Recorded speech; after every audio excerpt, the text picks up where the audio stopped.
Hello mga katambling. So eto na naman po tayo, nagbabalik. So alam niyo na kung anong ibig sabihin nito dahil katapusan na naman. Ngayon ay magbibilang na naman tayo ng ating mga naipon na coins for the month of September. Actually, October 4 na po tayo ngayon. Medyo na-late po tayo ng 4 na araw kasi masyado tayong busy sa buhay.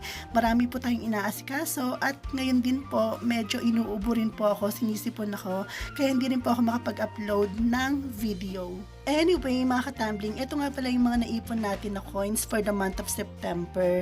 And ayan din yung ating very familiar na mga lalagyanan po. Ito po yung mga containers na ginawa po nating alkansya. So alam nyo na, magbibilang na naman tayo ng ating mga naipon na coins. And alam ko, medyo maliit lang po itong naipon natin for the month of September kung ikukumpara po natin to sa ating previous months. Mga katambling, bago nga pala natin simulan yung pagbibilang, pasensya na po kung medyo paos yung boses ko or namamalat ako kasi nga po meron akong ubo at saka sipon. Pero okay lang po yun, at least kahit paano nakapagsalita pa rin ako ng maayos at nabibigyan ko po kayo ng update about dito sa ating ipon. And isa pa, gusto ko rin palang magpasalamat sa mga kaibigan ko, kay Kyra de la Cruz at saka sa kapatid niya pong si Sheena de la Cruz kasi nga po meron po silang naitulong sa akin. Kung hindi nyo po naitatanong mga katambling, umutang po ako sa kanila ng pera. Opo, hindi po ako mahihiyang sabihin na umutang po ako sa kanila ng pera. Kasi nga po, kailangan ko pong gamitin. Meron po akong paggagamitan ng pera. So instead po, nagamitin ko yung mga coins na inipon ko. Nanghiram na lang po ako sa mga kaibigan ko. And actually, aaminin ko po sa inyo na nabawasan ko na ng 19,000 yung ating ipon. Kaya kung mapapansin niyo po kanina, yung nalagyanan po natin, nangalahati po. Kasi po nabawasan na po siya ng 19,000. Alam ko dapat sa loob pa ng isang taon bago natin to bilangin. Pero kailangan ko na talaga. Kaya pasensya na mga katambling kung nagamit ko yung 19,000. So ano ba to mga katambling? Usapang utang o usapang ipon? But since na-open ko na yung utang, yun na lang yung pag-usapan natin. So ayun nga po, maliit na halaga lang po yung inutang ko sa mga friends ko. Pero sobrang laki po nang naitulong nila sa akin. As in talagang na-save nila yung araw ko nung araw na yon.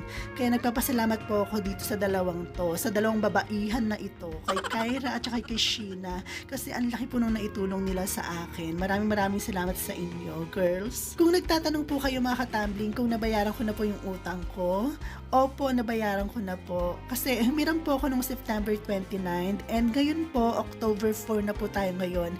Kaninang umaga ko lang po binayaran and masayang-masaya ako kasi at least, di ba, nabayaran ko na kaagad. Wala na akong iisipin na utang kasi alam naman natin, ang hirap-hirap talaga kapag meron kang iniisip na utang. Char. Kaya po mga katambling, kung meron po kayong pinagkakautangan na ibang tao, bayaran nyo na kaagad kahit hindi pa sila naniningil, kahit hindi pa nila kailangan, bayaran nyo na po. Kasi po, sabi nga nila, diba, hindi lang pera ang inuutang mo, pati po yung tiwala ng tao. Kaya bayad-bayad din po ng utang. Charot. Idadagdag ko lang pala mga katambling, kung mangungutang kayo ng pera, make sure po na meron kayong pambayad, meron po kayong inaasahan para hindi po kayo nasisira sa ibang tao. Alam nyo naman diba, kapag usapang pera, marami po ang nag-aaway, okay? But anyway, ito nga pala yung naipon natin for the month of September.